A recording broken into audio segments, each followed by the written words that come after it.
ሄምሮ ጌታቸው ባላለው የመጣሁት ከፍኖተ ሰላም ነው። የመጣሁበትም ፕሮጀክት ርዕስ የፍኖተ ሰላም እስከ ወዲያኛው የሚቀይር የቡና ምርት የሚቀይር አዲስ ፕሮፖዛል ነው።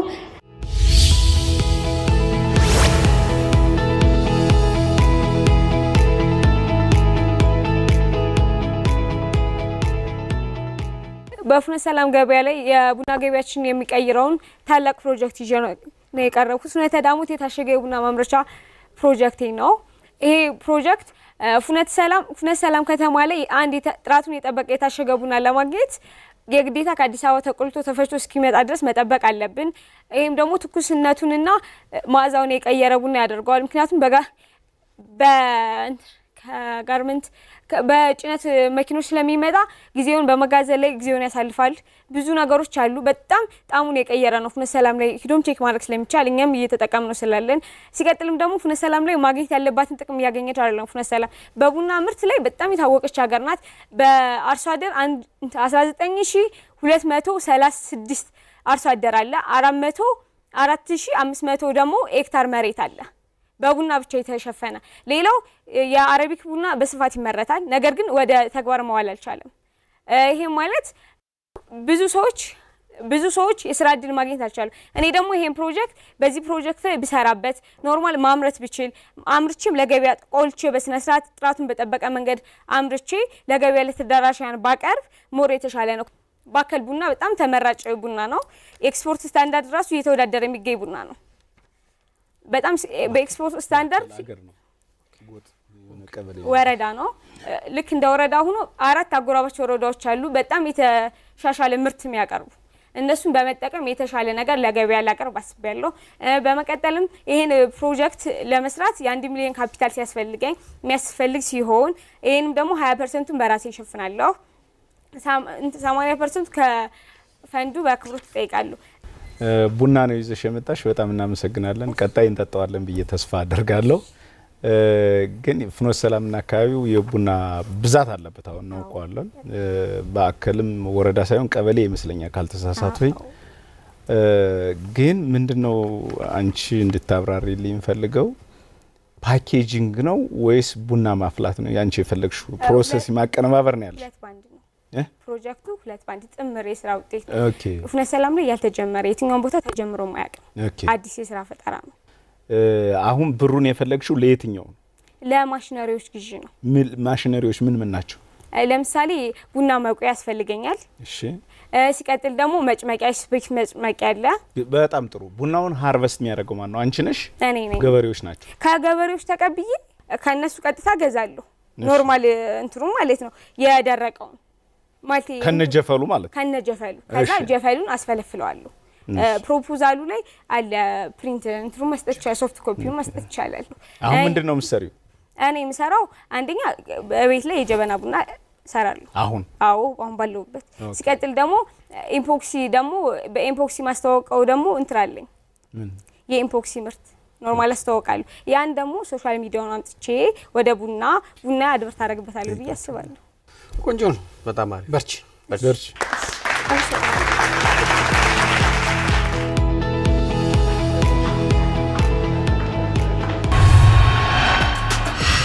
ውድድሩ ቆንጆ ነበረ፣ ብዙም አይጫንቅም።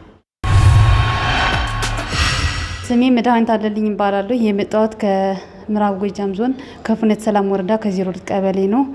ያው ከአጭሩ የፈጠራ ሀሳቢ መወዳደሪያ ሀሳቢ ብርሃን ፈሳሽና የሳሙናዎች ማምረቻ ድርጅት መክፈት ነው።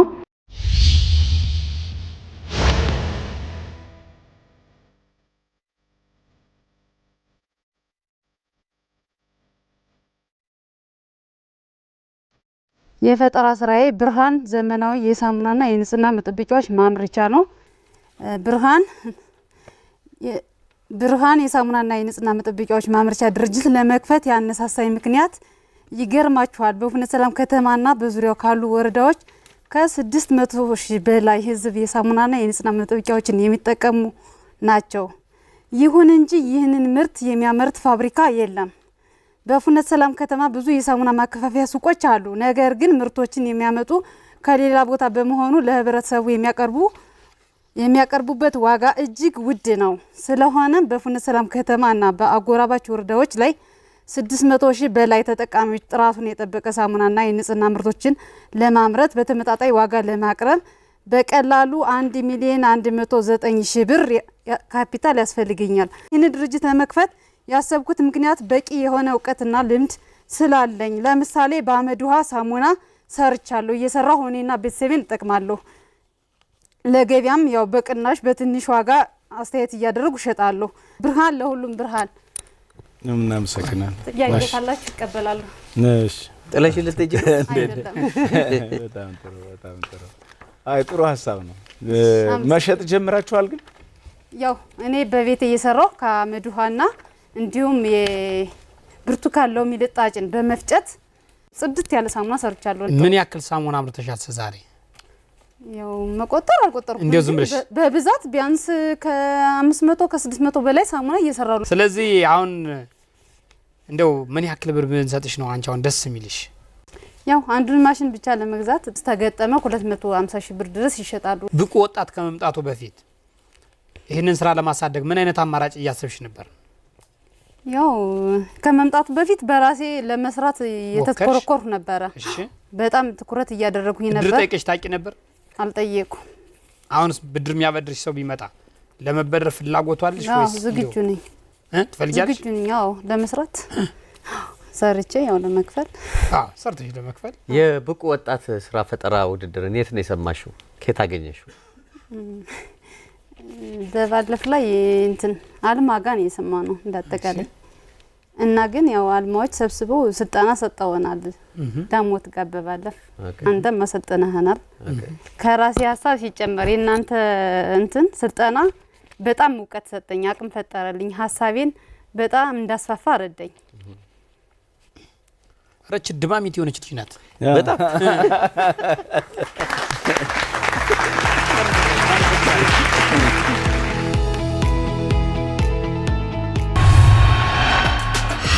አቀራሪ በጣም አሪፍ ነበረ። ዳኞችም ተመችተውኛል። ጥሩ ሀሳብ ነው የሰጡኝ። አድባር ታረቀኝ ይባላለሁ። የመጣሁት ከፍኖተ ሰላም ነው። በዳይኬር ህጻናት ማቆያ ማዕከል ፕሮጀክትን ይዤ ነው የመጣሁትኝ።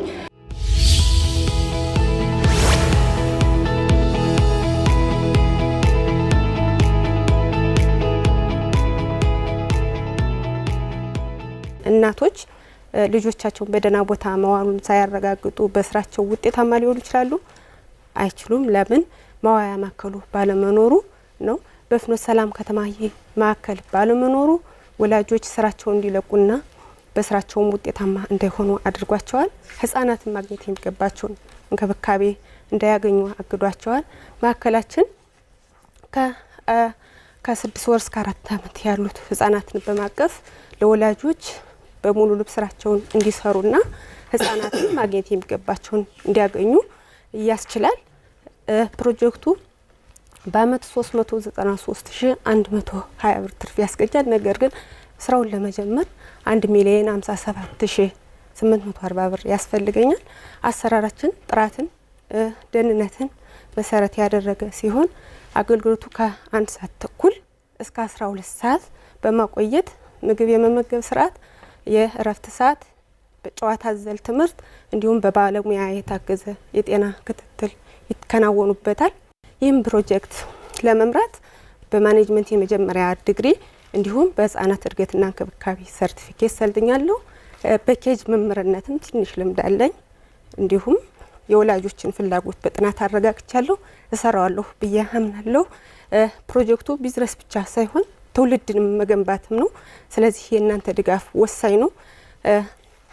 ለነገው ትውልድ አብረን መሰረት እንዳላለሁ። አመሰግናለሁ። በጣም እናመሰግናለን። አድባር አቤት። እንዴት ነሽ? እግዚአብሔር ይመስገን። አሁን ምን እየሰራሽ ነው?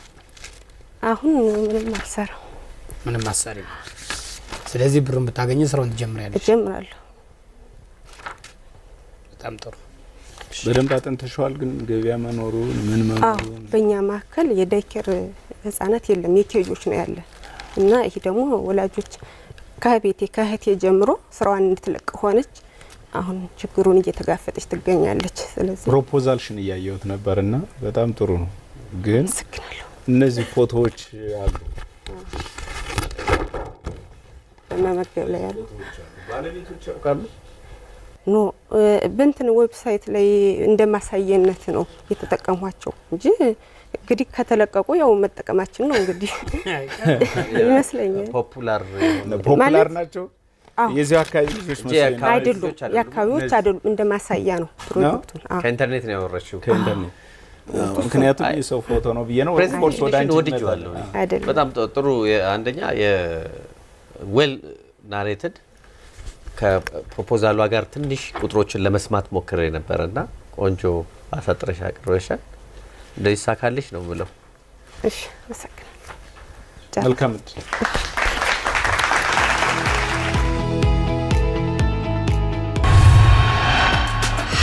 በጥሩ ሁኔታ አቅርቤዋለሁ። እንደ እግዚአብሔር ፍቃድ ማሸነፍ ይመስለኛል። አመሰግናለሁ። ጸጋነሽ አዲስ እባላለሁ። የመጣሁት ከፍኖተ ሰላም ከተማ ነው። የምወዳደርበት ርዕስ ደግሞ በፍኖተ ሰላም ከተማ ነገን ማነጽ የፍኖተ ሰላም ከተማ ህጻናትን ሁለንተናዊ እንክብካቤ መስጠትና የእናቶችን ኢኮኖሚያዊ ሁኔታ ማሻሻል ወይም ማብቃት ላይ ነው።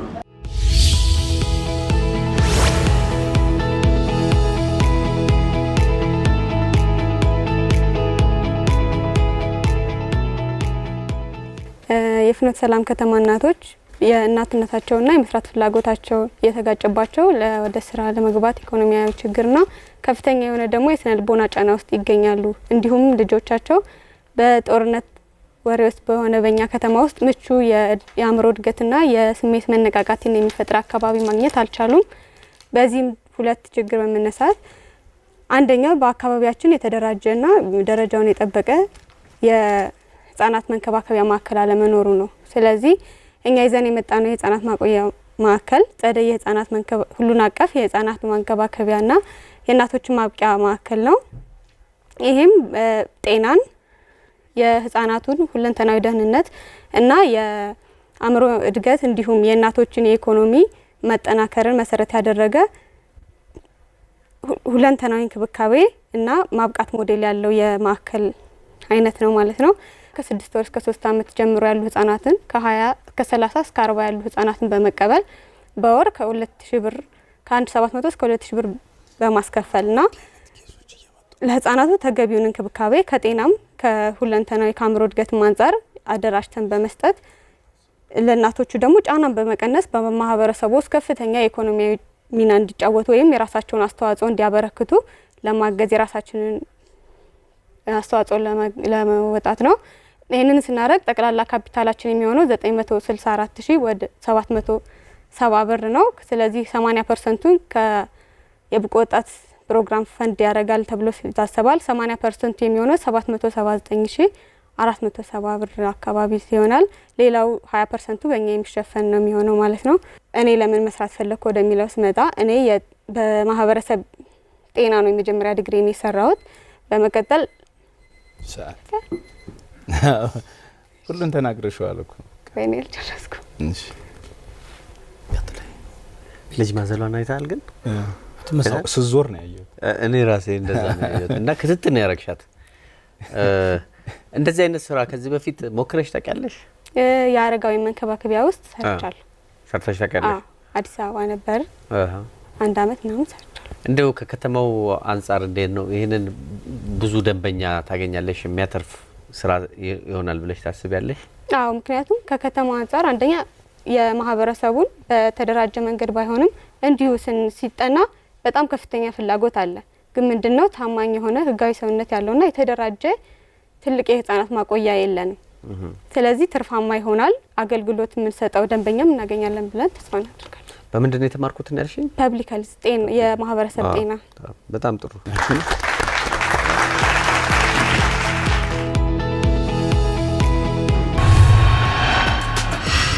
የዳኞቹ መልስ ጥሩ ነበር።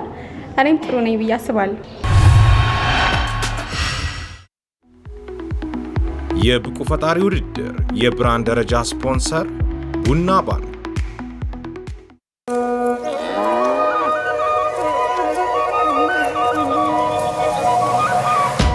ለወጋችን የተቀዳው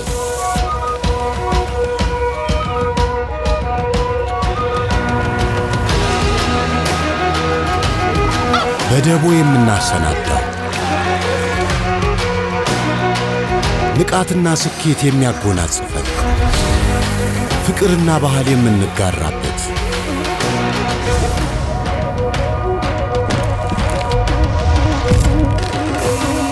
ሁላችንም የምንታደምበት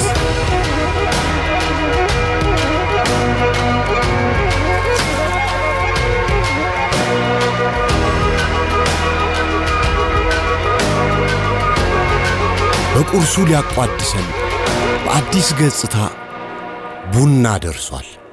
ቡና ባንክ፣ የባለ ራዕዮች ባንክ። ሰላም ላቀባላለሁ። የመጣው ከፍኖተ ሰላም ከምዕራብ ጎጃም ዞን ነው። እዚህ የቀረብኩት ሀሳብ ምንድነው? እንግዲህ የሴቶችና የህፃናትን ጥበቃ ተቋም ማስፋፋት የሚለው ነው።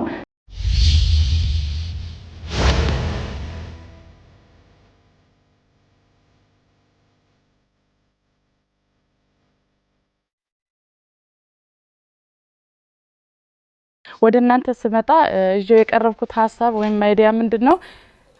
አካባቢን ማስዋብና እንዲሁም ደግሞ የሴቶችና የህፃናትን ተቋማት መመስረት ነው። ይህንን ስን በመጀመሪያ በፍኖተ ሰላም ከተማ አካባቢ የተሻለ አረንጓዴ ውበት ሰጭና ጌጣጌጥ ተክሎች በመግዛት ግቢና ተቋማትን ህብረተሰቡ ለማስዋብ በጣም ይቸገራል። ምክንያቱም የተሻለ ውበት ሰጭ ችግኝ ጣቢያ የለም። በፍኖተ ሰላም ከተማ ችግሩ ምንድነው? በፍኖተ ሰላም አረንጓዴ ውበት ሰጭ ጌጣጌጥ ተክሎች ችግኝ ጣቢያ እንዲሁም የሴቶችና የህፃናት ጥበቃ ተቋም የተሻለ ተቋም የለም። ነገር ግን በጣም ብዙ ተጠቃሚ ማህበረሰብ አለ። ዋናው ሀሳቡ ምንድነው? ሊሰራ የተፈለገው የአረንጓዴ ችግኝ ጣቢያና የህፃናት ማቆያ ተቋም ቢኖርም እኔ ግን የተሻለ ውበት ሰጭ እጽዋትን አቀርባለሁ።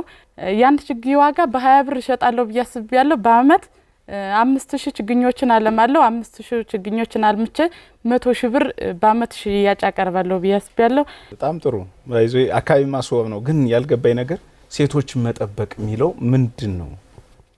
ይሄ ማለት የስነ ልቦና ድጋፍ የሚያስፈልጋቸው ሴቶች አሉ፣ እንዲሁም ደግሞ ህፃናቶች። ይሄ ማለት የስነ ልቦና ድጋፍ እንደ ሕክምና ደረጃ እንደ መንግስት ተቋማት ወይም ደግሞ የግል ክሊኒክ አካባቢ ከፍተኛ ብር ወጪ አወጣው ከሚታከሙ ይልቅ ወደኔ መጣው በዝቅተኛ ባነስተኛ ነገር ሰፖርት እንዳደርጋቸው ነው የፈለኩት። ከችግኙ ጋር ሊሄድ ይችላል ምናልባት አዶን ነው። ግን ምንድነው ሁለቱ ተደብላልቀውብኝ ነው። ዞሮ ጥሩ ሀሳብ ነው። ለምሳሌ ማገገሚያ ማዕከል ቆይ ችግር የለም ማገገሚያ ማዕከል በመክፈት ሰዎች አገግመው እንዲወጡ በማድረግና የሚያገግሙ ሰዎች ብር እንዲከፍሉ ነው። ግን ብዙ ጊዜ የሚያገግሙ ሰዎች አቅም አላቸው ወይ? እሱ እንዴት ነው የምታየው የሚለው ማለት ምክንያቱም ዘላቂ መሆን አለበት አይደል? ማገገሚያ ማዕከሉ ግን ሪሊ አቅም አላቸው ወይ የሚለው ነገር ያሳስበኛል። አንደኛው ማለት ነው። ሌላው ማንሳት የምፈልገው ማስዋብን በተመለከተ ነው። ችግኝ በቃ ብዙ ችግኝ ጣቢያ ያለው አለ ፍኖተ ሰላም አካባቢ እስከማውቀው ድረስ እኛም እስከምናየው ድረስ አይደል? የተለየ ለምንድን ነው ያላረግሽው? የተለየ ያደረኩት አድርጌዋለሁ። የችግኝ ጣቢያ የተለየ አይደለም። ለምሳሌ እኔ አሁን ምክንያቱም የተለየ ብታደርጊው የማስበው ለምሳሌ የአትክልት ችግኝ ጣቢያ የተለመደ ነው አይደል? የፍራፍሬ ሁለተኛ የደን ችግኝ ጣቢያ የተለመደ ነው። ያንቺ ምን ቢሆን ጥሩ ነው? አሁን እንዲው ለመለገስም ለምሳሌ የንብ ቀሰም እጽዋት ችግኝ ጣቢያ ብትዩ የተለየ ይሆናል። ለምሳሌ የመንጠሴ የተበብ የብዙ ካልሆነ ደግሞ የንብ ቀሰም እጽዋትን የሚገዛሽ ከሌለ ደግሞ የቅመማ ቅመም ችግኝ ጣቢያ ብትዩ አሁን በጣም ያምራል። ለምሳሌ ዝንጅብል፣ ኮረሪማ፣ እርድ የሚሸጥበት ቢሆን ምን ይሆናል? አንቺ ከዚያ አካባቢ የተለየ ችግኝ ጣቢያ ያለሽ ማለት ነው። ከዛ በኋላ ምን ይሆናል? ቀጥታ ለዚያ ያለው ገበሬው ብቻ ሳይሆን እነዚህ የልማት አካላቱ ሁሉ ችግኙን ለማባዛት የሚወስዱት ሁሉ ካንቺ ምን ይሆናል ማለት ነው?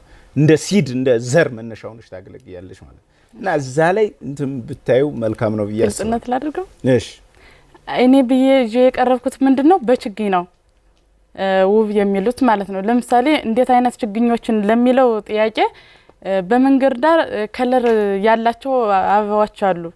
እነሱን እንዲሁም ደግሞ በትላልቅ ተቋማት ላይ እንደገና ደግሞ በቤት ለቤት ያሉ አበባዎች አሉ። ውበት ያላቸው አበባዎችና ጌጣጌጥ ያላቸው አበባዎች አሉ። እነሱን በተመለከተ ነው። ፍኖተ ሰላም ላይ የችግኝ ጣቢያ ቢኖርም ግን ከለር ያላቸው ወይም ደግሞ አበባ ያላቸው ውበት ያላቸው የችግኝ ጣቢያ የለም። እኔ እስከማውቀው ድረስም ዙሬም ጎብኝቼም አይቻለሁ። ውበት ያላቸው ወይም ደግሞ አበባማ እጽዋቶች መንገድ ዳር የሚተከሉ እንደዚህ ዲኮሬሽን እንትን ከለር ያላቸው ውበት ያላቸው አበባዎች የሉም፣ ችግኞች የሉም። ብራቮ።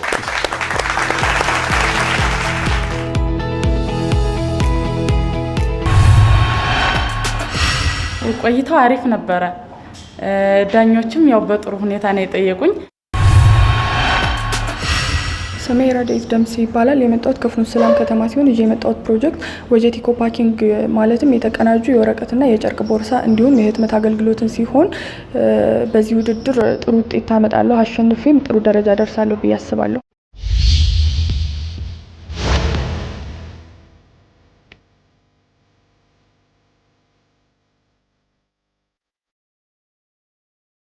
ይዤላችሁ የመጣሁት ፕሮጀክት ወጀት ኢኮ ፓኪንግ ማለትም የተቀናጁ የወረቀትና የጨርቅ ቦርሳዎችን ማምረቻና የህትመት ስራ ነው ማለት ነው።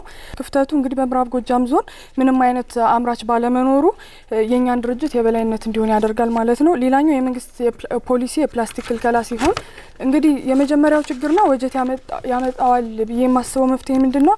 አላስፈላጊ ወጪና እንግልትን በአካባቢያችን በምዕራብ ጎጃም ዞን ባለመኖሩ ጥቂት አካባቢ ማሸጊያ ለመጠቀም የሚሞክሩ ነጋዴዎችን ምርቱን ለማግኘት እስከ አዲስ አበባ ድረስ ሂደው ያላስፈላጊ ወጪ እንዲያደርጉ ያደርጋል ማለት ነው። መፍትሄው እንግዲህ በፍኖተ ሰላም ከተማ ማምረት በመጀመር ሌሎች እንግልቶችን ይቀንሳል። ሌላኛው እንግዲህ ምንድነው? ትኩስ ምግብና ከፕላስቲክ ጋር የሚገናኙ ነገሮች ለካንሰርና ለተለያዩ በሽታዎች ስለሚያጋልጡ ያንን ችግር የምንቀርፈው እንዴት ነው? የወረቀት ማሸጊያዎችና የጨርቅ ቦርሳዎችን በማዘጋጀት ቅባት የሚያሳልፉና አየር የሚያስገቡ የወረቀት እንዲሁም የጨርቅ ቦርሳዎችን ማዘጋጀት ይሆናል ማለት ነው።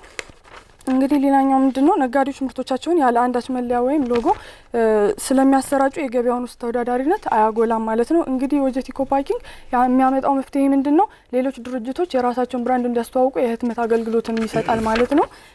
ሌላኛው በአካባቢያችን ለወጣቶች ወይም ለተለያዩ የሴቶችና ለአካል ጉዳተኞች ሰፊ የስራ እድል ባለመኖሩ ምክንያት እንግዲህ ይህ ፕሮጀክት ለ10 ወጣቶች ቋሚ የስራ እድልን ይፈጥራል ማለት ነው። መነሻ ካፒታሉ 1 ሚሊዮን ብር ሲሆን 200 ሺህ ብሩን ከራሴ እሸፍናለሁ ማለት ነው። እንግዲህ የሚያሳዩ የራሴን ቁርጠኝነትና ፍላጎት ያሳያል ብዬ አስባለሁ ማለት ነው። እየሰራችሁ ስራ ጀመር ነው። ገና ሀሳብ ነው። ሲሰሩ አይተሻል? ተቀጥረሽ ነው ወይስ በእንዳጋጣሚ ሄደሽ? በአጋጣሚ አክስቴ ጋር አዲስ አበባ ነበርኩኝና አይቻለሁ። ከዚህ በፊት የመስራት ፍላጎቱ ነበረኝ። ጥሬ እቃውን የት ነው የምታመጪው? ከአዲስ አበባ ከነጋዴዎች። ገበያውን አጥንተሽዋል? ፍኖተ ሰላም አካባቢ እንደዚህ አይነት መፈለጋቸው? አዎ አንደኛ የፌስታል ምርት ተከልክሏል። ሁለተኛ ፌስታል ትኩስ ነገሮችን ከመያዙ የተነሳ ለካንሰርና ለተለያዩ ተላላፊ ላልሆኑ በሽታዎችን ያጋልጣል። ስንት ነው አሁን ትርፍ አስበሽ ምሰሪ? አሁን ማርኬቱ ላይ ለምሳሌ አንዱ ፔፐር ባግ ስንት ፈጀብሽ? ስንት ብር ትጨምሪበታለሽ? ስንት ታቀርቢላቸዋል? በአንድ ብር ከ50 ነው ያሰብኩት። በአንድ ብር ከ50 ባጉን ማቅረብ የእንትኑን ማስረክብበት የወረቀቱን እርግጠኛ ነሽ? ማለት እንትኑ ራሱ ጥሬ እቃውን ገዝተሽ ነው ቀጥታ የሚመስለኝ? ማለት መጀመሪያ ደንበኛን መሳብ ላይ ነው ትኩረት የምናደርገው። ለደንበኞች ራሱ ለኛ ደንበኛ ሊሆን የሚችሉት መጀመሪያ የኛን እምነትና የኛን ጥራት አይተው ስለሆነ ማለት ነው። ኦኬ እሺ። ያው ገበያውን አጥኚው በደንብ እሺ። በቃ ቆንጆ።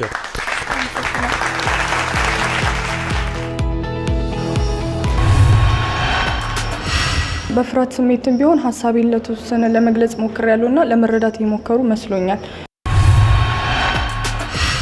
ስሜ አስማሪ ጸጋ ይባላል። የመጣሁት ከፍኖተ ሰላም ነው። እጄ የመጣሁት የፕሮፖዛል ናፍጣ ወይም ቤንዚን ማምረት ነው።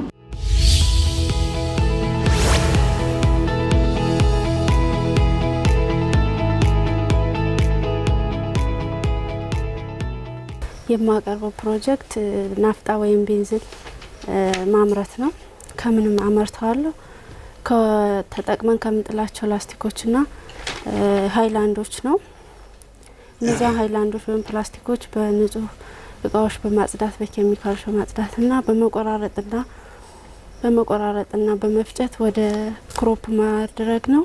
እንዴት እናመርታቸዋለን? ማምረቻ ማሽኖችስ እንዴት ናቸው የሚለው ማምረቻ ማሽኖች እናቶቻችን የሚጠቀሙት ያረቄ ማውጫ ማሽን ነው። እነሱ በእህሉን ወደ ፈሳሽነት በመቀየር በማድጋ በመጣድ ይቀይሩታል። እኛ ደግሞ በአንጻሩ ላስቲኮችን ወይም ሃይላንዶች በመቆራረጥና በማጽዳት ቤንዚል ወይም ናፍጣ በፈሳሽነት መልኩ እናመርታለን። አዋጭነቱ ደግሞ የተሻለ ጥቅም አለው። ምክንያቱም አሁን ያለንበት የአቅርቦት ችግር አለ። ያስሹ ነገር እኮ መንግስት ራሱ አንድ ቀን ሳያድር ሊገዛሽ ይችላል። በደንብ ካብራራሽልን። አሁን እዚህ ሚዲያ ላይ እንትኑ የግሉ ዘርፍ ሁሉ እያየሽ ነው። የግሉ ዘርፍ ማለት ባለሀብት አንቺ ካፒታል ባይኖርሽ እንኳን ያንቺን ሀሳብ የሚገዛ ሁሉ እያየሽ ነው። እና የምታወሪው ደግሞ ሰው ተሰልፎ ከአንድ ቀን ከሁለት ቀን በኋላ የሚያገኘውን አይነት ፕሮዳክት ነው እያወራሽን ያለን። ቤንዚንና ናፍጣ አመርታለሁ እያልሽን ያልሽ አይደል? ብቻ ደግፉኝ እንጂ 600 ወይ 700 ሺህ ብር ቤንዚንና ናፍጣ በእኔ ይሁንባችሁ አይደል? ጮክ ብለሽ ያቀርቢው በጣም አሪፍ ስለሆነ ሃይላንዶችና ላስቲኮችን በመቆራረጥና በመፍጨት በትነት መልኩ ወደ ናፍጣና ወደ ቤንዚን ቀይረዋለን። ሞክረሽዋል? አዎ። ምን ያህል ሊትር አመረትሽ? ያው ቴስት አድርጌ ሊትሩ እንኳን ይሄ ነው ባይባልም ትንሽዬ ጄኔሬተር ማስነሻ አውጥቻለሁ። ስለዚህ ለጄኔሬተር ለባለ ጄኔሬተር ሰጠሽ ሞከረው? አዎ። አስነሳለት? አዎ። ምን አለሽ? ክሮፕ ጥሩ ነው። ያው ሰራ ጄኔሬተር በራ። ከዛ ደግሞ አሁንም በሰፊው ማምረት ፈልጋለሁ። ልክ ማድጋው ውስጥ ሃይላንዱ ልትከቺው ነው አንቺ? አዎ። ሊቀልጥ ነው። ሲፈላ እየተነነ በቱቦ አድርጎ ወደ ኮንደንስ እያደረገ ወደ ኮዳው እንደሚሄደው ሁሉ ወደ አንቺም የቤንዚን ማጠራቀሚያ ይወዳል። ይሄኛው ግን ላስቲክ ስለሆነ መጨረሻ ላይ ግን በጣም ወደ መቀዝቀዝ ሲቀጥል በጣም ጠንክሮ ዛው አላለቅም ብሎ ያስቸግረን። እንትን ነው የሚሆነው፣ ከሰል ነው የሚሆነው። ቻርኮል ይወዳል። ይሄ ትነቱ እንዳይወጣ ፓይሮሊሲስ ነው የሚባለው ይሄ ነገር። አሁን እኔ ስጋቴ ምንድነው አንቺ ጋር ኤችዲፒኢ አለ፣ ፒፒ አለ፣ ፒኢቲ አለ ምናምን እነዚህ የተለያየ አይነት ነዳጅ አይነት ነው የሚሰጡት። ሶርት መደረግ አለባቸው። አንድ ላይ ብታረጋቸው ሚክስድ ነው የሚሆነው። ገብቶሻል? አሁን ለመኪና ልትጠቀሚ ያሰብሽው ለጄኔሬተር ልትጠቀሚ ያሰብሽው የትኛውን ነው የሚገዙሽ? አንዱ እሱ ነው። የትኛው አይነት ላስቲክ ነው በብዛት ከቆሻሻ የማገኘው? እሱም ሌላኛው ጥያቄ ነው። እሺ አልተጣራ ሆኖና ፕላስ ደግሞ ስታንዳርዳይዝ ሳይደረግ መኪናዎች እናንተኖች ይፈቅዱልሻል ወይ ነው ሌላው ጥያቄ። እዛ ውስጥ እንድትጠቀሚ ነዳጅ ነው we know that። ሌላው ደግሞ ይሄን ፓይሮሊሲስ ስትሰሪ አንደኛ ሊኩዊድ ታወጫለሽ፣ ሁለተኛ ጋዝ ይወጣል። ትልቅ ጋዝ አለ። እሱም ለፓወር ፕላንት የሚሆን ነው። እሱን ምን ታረጋዋለሽ? ቅድም ጠይቆሻል። ቻሩንስ ምን ታረጋዋለሽ? እሱን ጥያቄ አሁን ሀሳብ ይሆንብኛል እኔ። በዛ ላይ ደግሞ ከአንድ ቶን ምናምን የምታገኘው ምናልባት ጥሩ ነው፣ ግን ፕሮዳክሽኑ ዛት ማች ያንን ጥሬ ዕቃ ይገኛል ወይ ነው። እንደዚህ አለ። ባዮዲዝልም ማምረት ይቻላል አክቹአሊ። ግን እነዚህን ጥያቄዎች እንዴት ትመልሻቸዋለሽ? ጥሩ ነው ያሰብሽው፣ በጣም ቆንጆ ሀሳብ ነው። ግን ለድንገት ኖሚናል ይሄ ባለ አንድ ሲሊንደር ፓምፖች ምናምን እንደዚህ ካልሆነ ክሩዱን ለፋይን እንትን ለሆነ ለነዳጅ ለመኪና ለባጃጅ ምናምን እንደዚህ እንዴት አየሽው? አሁን ላስቲኮች ያልከኝ እነዚህ ወፍራም ላስቲኮች አሉ። ሃይላንዶች የሚመጡበት ላስቲክ ወፍራሞች አሉ። እሺ እነሱ አሉ። ንጹህ ሃይላንዶች አሁን እነዚህ ሱፒኢቲ እነሱ ሃይላንዶች አሉ። ይለያያሉ ባይዘው በተለያየ አይነት። ሲቀጥል ደግሞ አሁን ወደ ክሮፕ ስናስገባ አፉ ያለው እንትን ይቆረጣል። ብራቮ፣ ቆንጆ ነው። ይሄ በጣም የሚበረታታ ነው። ይጅበት በደንብ በርቺሽ።